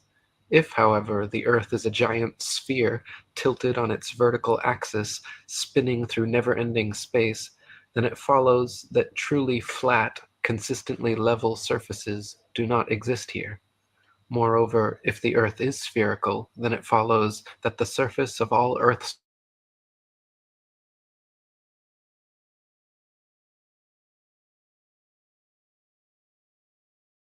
water to always be and remain level. From William Thomas Wiseman's The Earth an Irregular Plane. The surface of all water, when not agitated by natural causes, such as winds, tides, earthquakes, etc., is perfectly level. The sense of sight proves this to every unprejudiced and reasonable mind. Can any so-called scientist who teaches that the Earth is a whirling globe take a heap of liquid water, whirl it around, and so make rotundity? He cannot. Therefore, it is utterly impossible to prove that an ocean is a whirling, rotund section of a globular Earth rushing through space at the lying given rate of false philosophers. If we were living on a whirling ball Earth, every pond, lake, marsh, canal, and other large body of standing water, each part would have to comprise a slight arc or semicircle curveting downwards from the central summit. For example, if the ball Earth were 25,000 miles in circumference, as NASA and modern astronomers say, then spherical trigonometry dictates the surface of all standing water must curve downwards an easily measurable 8 inches per mile, multiplied by the square of the distance. This means along a 6-mile channel of standing water, the Earth would dip 6 feet on either end from the central peak. To the benefit of true science, and to the detriment of modern astronomy's pseudoscience, such an experiment can and has been tested.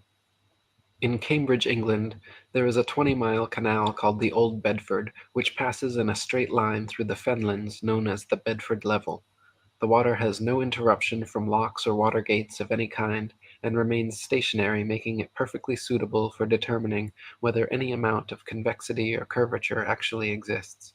In the latter part of the 19th century, Dr. Samuel Rowbotham, a famous flat earther and author of the fine book, Earth Not a Globe, an experimental inquiry into the true figure of the Earth, proving it a plane without axial or orbital motion and the only material world in the universe, traveled to the Bedford Level and performed a series of experiments to determine whether the surface of standing water is flat or convex. Samuel Rowbotham wrote, "A boat with a flagstaff, the top of the flag 5 feet above the surface of the water, was directed to sail from a place called Welch's Dam, a well-known ferry passage, to another called Welney Bridge. These 2 points are 6 statute miles apart. The author, with a good telescope, went into the water, and with the eye about 8 inches above the surface, observed the receding boat during the whole period required to sail to Welney Bridge. The flag and the boat were distinctly visible throughout the whole distance. There could be no mistake as to the distance passed over, as the man in charge of the boat had instructions to lift one of his oars to the top of the arch the moment he reached the bridge. The experiment commenced about 3 o'clock in the afternoon of a summer's day, and the sun was shining brightly and nearly behind or against the boat during the whole of its passage. Every necessary condition had been fulfilled, and the result was to the last degree definite and satisfactory. The conclusion was unavoidable that the surface of the water for a length of 6 miles did not to any appreciable extent decline or curvate downwards from the line of sight. But if the Earth is a globe, the surface of the 6 miles length of water would have been 6 feet higher in the center than at the 2 extremities. From this experiment it follows that the surface of standing water is not convex, and therefore that the Earth is not a globe. On the contrary, this simple experiment is all sufficient to prove that the surface of the water is parallel to the line of sight, and is therefore horizontal, and that the Earth cannot be other than a plane. In a second experiment, Dr. Rowbotham placed 7 flags along the edge of the water, each 1 mile distant from the next, with their tops positioned 5 feet above the surface. Near the last one, he also positioned a longer 8-foot staff bearing a 3-foot flag, so that its bottom aligned precisely with the tops of the other flags. He then mounted a telescope at a height of 5 feet behind the first flag and took his observations. If the Earth was a globe of 25,000 miles, each successive flag would have to decline a definite and determined amount below the last. The first and second flags simply established the line of sight. The third flag should then fall 8 inches below the second, the fourth flag 32 inches below, the fifth 6 feet, the sixth 10 feet 8 inches, and the seventh flag should be a clear 16 feet 8 inches below the line of sight. Even if the Earth was a globe of 100,000 miles, an amount of easily measurable curvature should and would still be evident in this experiment. But the reality is, not a single inch of curvature was detected, and the flags all lined up perfectly as consistent with a flat plane. Dr. Robotham wrote, "The rotundity of the Earth would necessitate the above conditions, but as they cannot be found to exist, the doctrine must be pronounced as only a simple theory, having no foundation in fact, a pure invention of misdirected genius, splendid in its comprehensiveness and bearing upon natural phenomena, but nevertheless, mathematical and logical necessities compel its denunciation as an absolute falsehood." Dr. Robotham conducted several other experiments using telescopes, spirit levels, and theodolites, special precision instruments used for measuring angles in horizontal or vertical planes. By positioning them at equal heights, aimed at each other successively, he proved over and over the Earth to be perfectly flat for miles without a single inch of curvature. His findings caused quite a stir in the scientific community, and thanks to 30 years of his efforts, the shape of the Earth became a hot topic of debate around the turn of the 19th century. William Carpenter wrote, "Is water level, or is it not?" was a question once asked of an astronomer. "Practically, yes. Theoretically, no," was the reply. Now, when theory does not harmonize with practice, the best thing to do is to drop the theory. It is getting too late now to say, so much the worse for the facts. To drop the theory which supposes a curved surface to standing water is to acknowledge the facts. Whenever experiments have been tried on the surface of standing water, the surface has always been found to be level. If the Earth were a globe, the surface of all standing water would be convex. This is an experimental proof that the Earth is not a globe. From the June 26, 1896 edition of the English Mechanic, "Since any given body of water must have a level surface, no one part higher than another, and seeing that all our oceans, a few inland seas excepted, are connected together, it follows that they are all, virtually, of the same level." Astronomers say the magical magnetism of gravity is what keeps all the oceans of the world stuck to the ball Earth. They say that because the Earth is so massive, by virtue of this mass, it creates a magic force able to hold people, oceans, and atmosphere tightly clung to the underside of the spinning ball. Unfortunately, however, they cannot provide any practical example of this on a scale smaller than the planetary. For example, a spinning wet tennis ball has the exact opposite effect of the supposed ball Earth.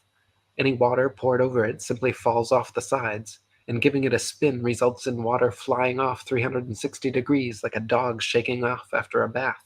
Astronomers concede the wet tennis ball example displays the opposite effect of their supposed ball Earth, but claim that at some unknown mass, the magic adhesive properties of gravity suddenly kick in, allowing the spinning wet tennis ball Earth to keep every drop of gravitized water stuck to the surface. Again, their theory flies in the face of all practical evidence, but they've been running with it for 500 years, so why stop now? William Carpenter wrote, "If the Earth were a globe, rolling and dashing through space at the rate of 100 miles in 5 seconds of time, the waters of seas and oceans could not, by any known law, be kept on its surface. The assertion that they could be retained under these circumstances being an outrage upon human understanding and credulity. But as the Earth, that is, the habitable world of dry land, is found to be standing out of the water and in the water of the mighty deep, whose circumferential boundary is ice, we may throw the statement back into the teeth of those who made it, and flaunt before their faces the flag of reason and common sense, inscribed with a proof that the Earth is not a globe. In one portion of its long route, the great river Nile flows for 1,000 miles with a fall of only 1 foot. This is a feat which, of course, would be a sheer impossibility if the Earth had spherical curvature. Many other rivers, including the Congo in West Africa, the Amazon in South America, and the Mississippi in North America, all flow for thousands of miles in directions totally incompatible with the supposed globularity of the Earth as well. Thomas Winship wrote, "Rivers run down to the sea because of the inclination of their beds. Rising at an altitude above sea level, in some cases thousands of feet above the sea, they follow the easiest route to their level, the sea. The Parana and the Paraguay in South America are navigable for over 2,000 miles, and their waters run the same way until they find their level of stability where the sea tides begin. But if the world be a globe, the Amazon in South America, that flows always in an easterly direction, would sometimes be running uphill and sometimes down, according to the movement of the globe.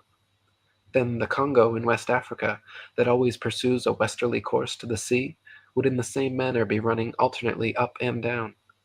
When that point of the globe exactly between them was up, they would both be running up, although in opposite directions. And when the globe took half a turn, they would both be running down. We know from practical experiment that water will find its level, and cannot by any possibility remain other than level, or flat, or horizontal, whatever term may be used to express the idea.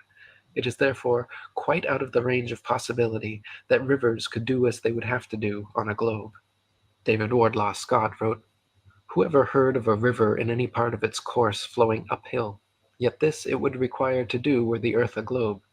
Rivers like the Mississippi, which flow from the north southwards towards the equator, would need, according to modern astronomic theory, to run upwards, as the earth at the equator is said to bulge out considerably more, or, in other words, is higher than at any other part.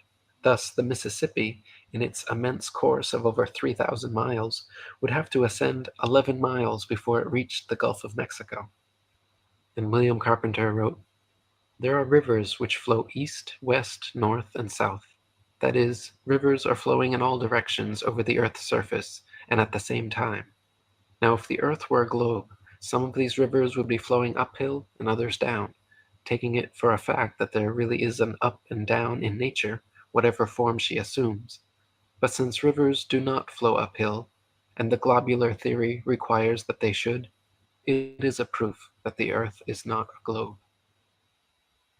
Whether at sea level, the top of Mount Everest, or flying 100,000 feet in the air, the always horizontal horizon line always rises up to meet the eye level of the observer and remains perfectly flat. You can test for yourself on a beach or hilltop, in a large field or desert, aboard a hot air balloon or helicopter. You will see the panoramic horizon ascend with you and remain completely level all around. If the Earth were actually a big ball, however, the horizon should sink as you ascend, not rise to your eye level, and it would dip at each end of your periphery, not remain flat all around. Standing in a rising balloon, you would have to look downwards to the horizon. The highest point of the ball Earth would be directly beneath you and declining on each side. Amateurs have sent balloons to heights of over 121,000 feet, and you can watch video online of the horizon rising with the camera level and remaining perfectly flat 360 degrees around. NASA videos and other official sources, however, such as the recent Red Bull skydive at 128,000 feet, have been caught adding fake curvature to the Earth via wide-angle lenses and post-production work. Panoramic photos atop Mount Everest also often claim to be displaying Earth's curvature, but this is simply the result of distortions and limitations inherent in wide-angle lenses. Samuel Shenton wrote, "The camera-distorted horizons have always been a misleading factor with those who have not freed their minds from the planet or globe Earth indoctrination. 3 or 4 years ago, the USIS booklet Science Horizons carried a note to the effect that the Americans hoped to produce a lens which would not distort level horizons. So far, I am not aware that such aid to truer photography has yet been made available.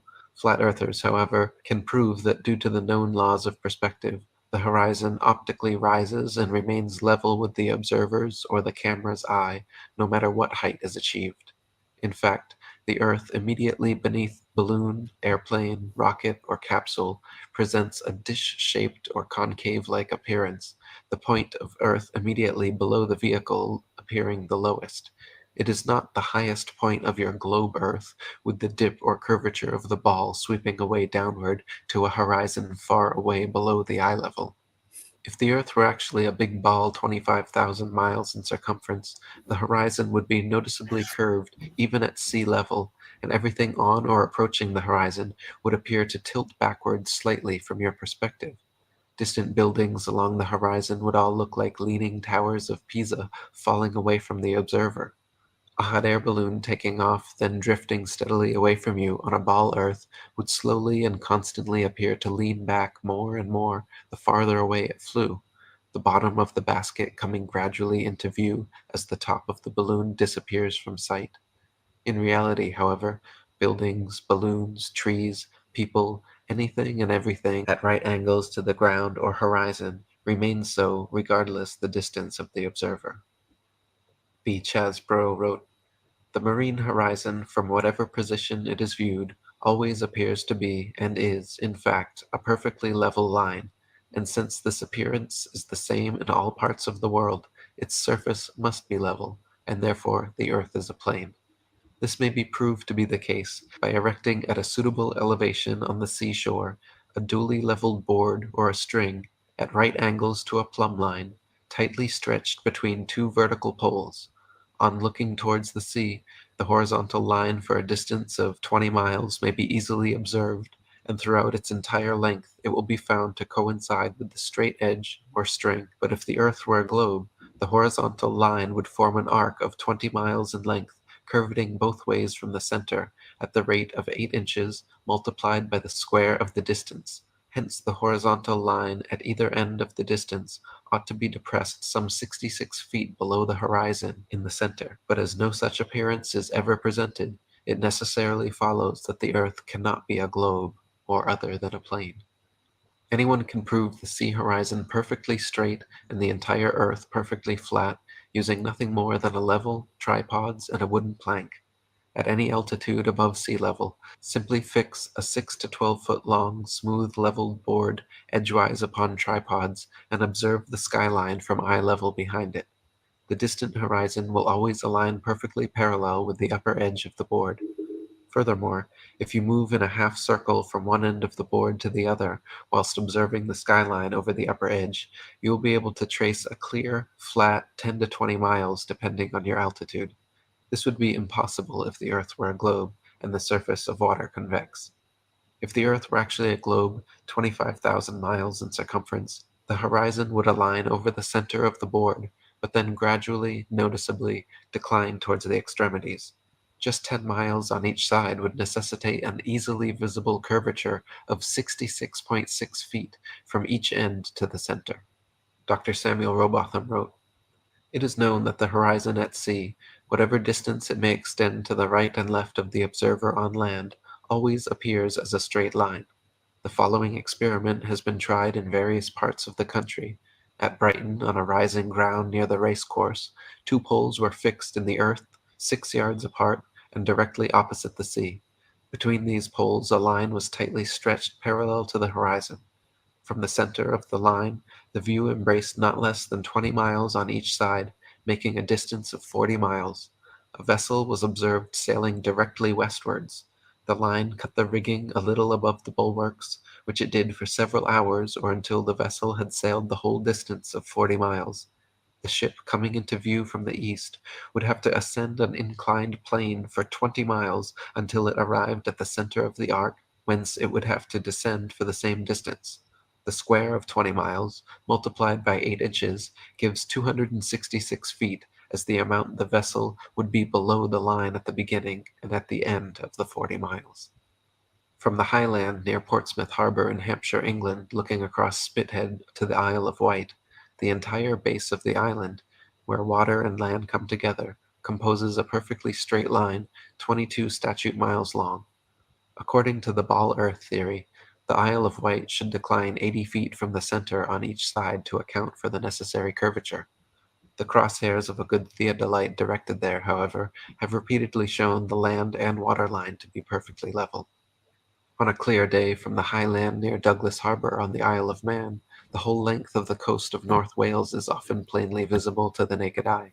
from the Point of Ayr at the mouth of the River Dee to Holyhead comprises a 50-mile stretch, which has also been repeatedly found to be perfectly horizontal. If the Earth actually had curvature of 8 inches per mile squared, as NASA and modern astronomy claim, the 50-mile length of Welsh coast, seen along the horizon in Liverpool Bay, would have to decline from the center point an easily detectable 416 feet on each side. Dr. Samuel Robotham wrote, "But as such declination or downward curvation cannot be detected, the conclusion is logically inevitable that it has no existence.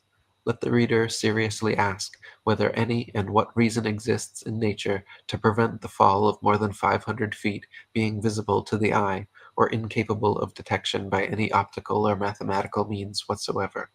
This question is especially important when it is considered that at the same distance, and on the upper outline of the same land, changes of level of only a few yards extent are quickly and unmistakably perceptible. If a man is guided by evidence and reason, and influenced by a love of truth and consistency, he cannot longer maintain that the earth is a globe. He must feel that to do so is to war with the evidence of his senses, to deny that any importance attaches to the fact and experiment, to ignore entirely the value of logical process, and to cease to rely upon practical induction."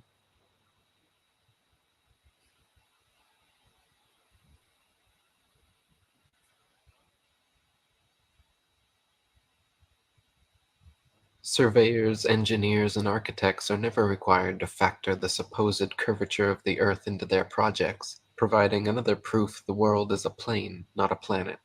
Canals and railways, for example, are always cut and laid horizontally, often over hundreds of miles, without any allowance for curvature. One surveyor, Mr. T. Westwood, wrote in the January 1896 Earth Review magazine stating that, "In leveling, I work from ordnance marks, or canal levels, to get the height above sea level. The puzzle to me used to be that over several miles each level was and is treated throughout its whole length as the same level from end to end, not the least allowance being made for curvature.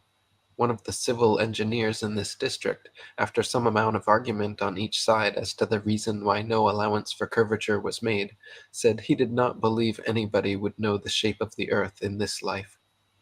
Another surveyor and engineer of 30 years wrote to the Birmingham Weekly Mercury, February 15, 1890, stating, "I am thoroughly acquainted with the theory and practice of civil engineering. However bigoted some of our professors may be in the theory of surveying according to the prescribed rules, yet it is well known amongst us that such theoretical measurements are incapable of any practical illustration. All our locomotives are designed to run on what may be regarded as true levels, or flats. There are, of course, partial inclines or gradients here and there, but they are always accurately defined and must be carefully traversed. But anything approaching to 8 inches in the mile, increasing as the square of the distance, could not be worked by any engine that was ever yet constructed. Taking one station with another all over England and Scotland, it may be stated that all the platforms are on the same relative level. The distance between eastern and western coasts of England may be set down as 300 miles. If the prescribed curvature was indeed as represented, the central stations at Rugby or Warwick ought to be close upon 3 miles higher than a cord drawn from the two extremities. If such was the case, there is not a driver or stoker within the kingdom that would be found to take charge of the train. We can only laugh at those of your readers who seriously give us credit for such venturesome exploits as running trains round spherical curves. Horizontal curves on levels are dangerous enough. Vertical curves would be 1,000 times worse, and with our rolling stock constructed as at present, physically impossible." Engineer W. Winkler wrote into the Earth Review, October 1893, regarding the Earth's supposed curvature, stating, "As an engineer of many years' standing, I saw that this absurd allowance is only permitted in school books. No engineer would dream of allowing anything of the kind. I have projected many miles of railways and many more of canals, and the allowance has not even been thought of, much less allowed for. This allowance for curvature means this, that it is 8 inches for the first mile of a canal, and increasing at the ratio by the square of the distance in miles. Thus a small navigable canal for boats, say 30 miles long, will have, by the above rule, an allowance for curvature of 600 feet. Think of that, and then please credit engineers as not being quite such fools. Nothing of the sort is allowed. We no more think of allowing 600 feet for a line of 30 miles of railway or canal than of wasting our time trying to square the circle. The Suez Canal, which connects the Mediterranean Sea with the Gulf of Suez on the Red Sea, is a clear proof of the Earth's and water's non-convexity. The canal is 100 miles long and without any locks, so the water within is an uninterrupted continuation of the Mediterranean Sea to the Red Sea. When it was constructed, the Earth's supposed curvature was not taken into account. It was dug along a horizontal datum line, 26 feet below sea level, passing through several lakes from one sea to the other, with the datum line and the water's surface running perfectly parallel over the 100 miles. The average level of the Mediterranean is 6 inches above the Red Sea, while the flood tides in the Red Sea rise 4 feet above the highest and drop 3 feet below the lowest in the Mediterranean, making the half-tide level of the Red Sea the surface of the Mediterranean Sea, and the 100 miles of water in the canal all a clear continuation of the same horizontal line. Were they instead the supposed curved line of globe earthers, the water in the center of the canal would be 1,666 feet above the respective seas on either side. David Wardlaw Scott wrote, "The distance between the Red Sea at Suez and the Mediterranean Sea is 100 statute miles, the datum line of the canal being 26 feet below the level of the Mediterranean, and is continued horizontally the whole way from sea to sea, there not being a single lock on the canal. The surface of water being parallel with the datum line, it is thus clear that there is no curvature or globularity for the whole 100 miles between the Mediterranean and the Red Sea. Had there been, according to the astronomic theory, the middle of the canal would have been 1,666 feet higher than at either end, whereas the canal is perfectly horizontal for the whole distance. The Great Canal of China, said to be 700 miles in length,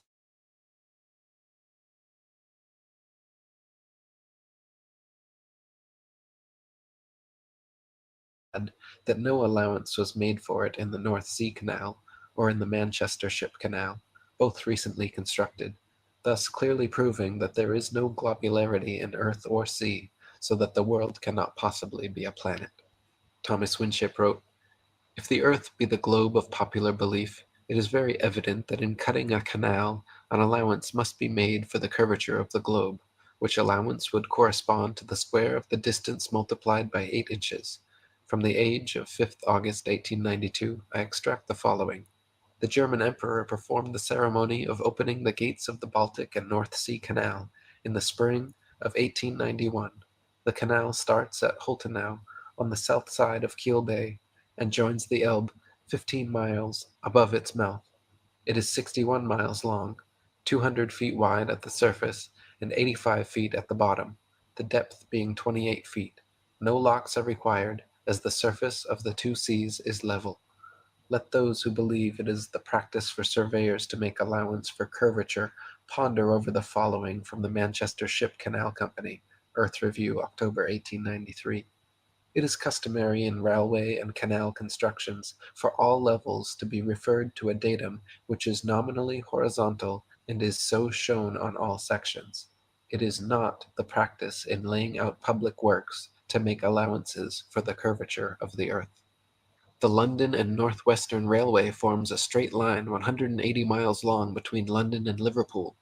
The railroad's highest point, midway at Birmingham Station, is only 240 feet above sea level. If the world were actually a globe, however, curveting 8 inches per mile squared, the 180-mile stretch of rail would form an arc, with the center point at Birmingham raising a full 5,400 feet above London and Liverpool.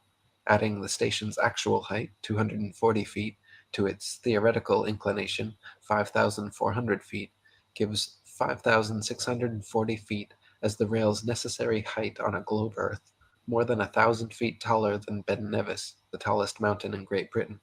Thomas Winship wrote, "In projecting railways on a globe, the datum line would be the arc of a circle corresponding to the latitude of the place.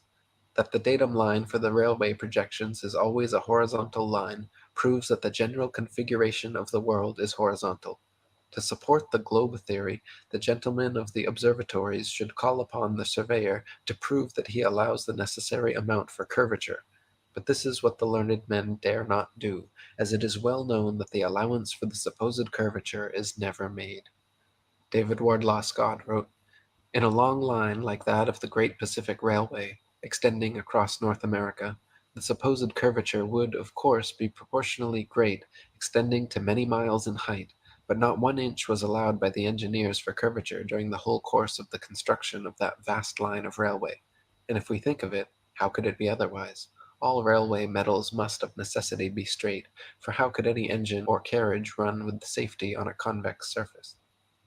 J.C. Bourne, in his book The History of the Great Western Railway, stated that the entire original English railroad, more than 118 miles long, that the whole line with the exception of the inclined planes, may be regarded practically as level.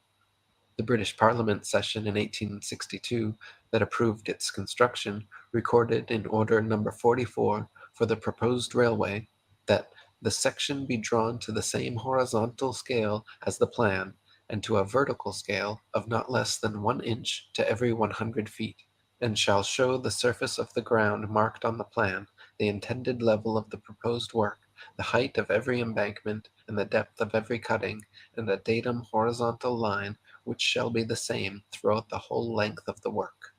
Thomas Winship wrote, 118 miles of level railway, and yet the surface on which it is projected a globe? Impossible. It cannot be. Early in 1898, I met a Mr. Hughes, chief officer of the steamer City of Lincoln. This gentleman told me he had projected thousands of miles of level railway in South America, and never heard of any allowance for curvature being made. On one occasion, he surveyed over 1,000 miles of railway, which was a perfect straight line all the way. It is well known that in the Argentine Republic and other parts of South America, there are railways thousands of miles long, without curve or gradient. In projecting railways, the world is acknowledged to be a plane, and if it were a globe, the rules of projection have yet to be discovered. Level railways prove a level world, to the utter confusion of the globular school of impractical men with high salaries and little brains. That in all surveys no allowance is made for curvature, which would be a necessity on a globe, that a horizontal line is in every case the datum line, the same line being continuous throughout the whole length of the work, and that the theodolite cuts a line at equal altitudes on either side of it, which altitude is the same as that of the instrument, clearly proves, to those who will accept proof when it is furnished, that the world is a plane and not a globe. If the earth were a sphere, airplane pilots would have to constantly correct their altitudes downwards so as to not fly straight off into outer space.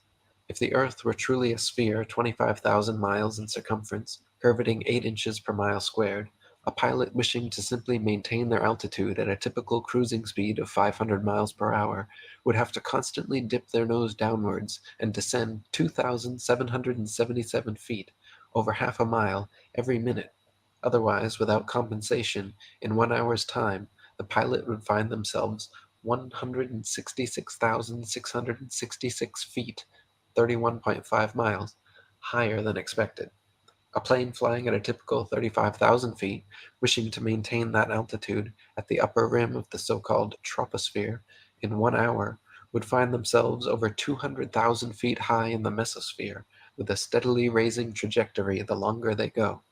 I have talked to several pilots, and no such compensation for the Earth's supposed curvature is ever made. When pilots set an altitude, their artificial horizon gauge remains level, and so does their course. Nothing like the necessary 2,777 foot per minute declination is ever taken into consideration. Thomas Winship wrote, "It must be obvious to the reader that if the earth be the globe of popular belief, the rules observed for navigating a vessel from one part of this globe to another must be in conformity to its figure. The datum line in navigation would be an arc of a circle, and all computations would be based on the convexity of water and worked out by spherical trigonometry. Let me preface my remarks on the important branch of our subject by stating that at sea the datum line is always a horizontal line. Spherical trigonometry is never used, and not 1 out of 1,000 shipmasters understands spherical trigonometry." Okay, and so I'm going to leave it at that for the morning. I'm likely going to do the remaining at least 4 hours or so. Let's see how much we got here. Yeah, I'll do that in the afternoon because I'm going to be visiting family in the hospital. It's been so much trouble to see family back and forth in various different heart institutes across Canada.